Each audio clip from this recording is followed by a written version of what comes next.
सरस्वती शिशु विद्या मंदिर मसिनागोरा परिसर भितर सभापति सोमनाथ साहू अध्यक्षतार वार्षिक उत्सव कार्यक्रम अनुष्ठित हो जाइछि। मुख्य अतिथि भाव में डॉ दीप्तिमयी सिद्धा दीप प्रज्वलन कर कार्यक्रम को शुभारंभ करते।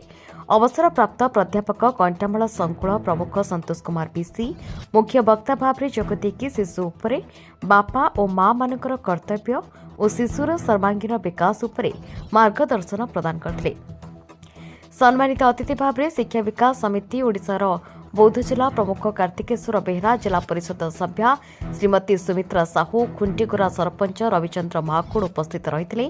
प्रधान आचार्य सुशांत साहू अतिथि परिचय करथिबा बेले अभिभावक संजीव कुमार बेहरा कार्यक्रम संयोजना करथिले। संपादक भक्त साहू वार्षिक विवरणी पठन करथिले। शिशु भौणी माने सांस्कृतिक कार्यक्रम परिवेशन करथिले। अतिथिंक द्वारा शिशु भाई भौणी मानक पुरस्कार वितरण करा जायतिला। सदस्या श्रीमती दीपांजलि साहू धन्यवाद अर्पण करथिले।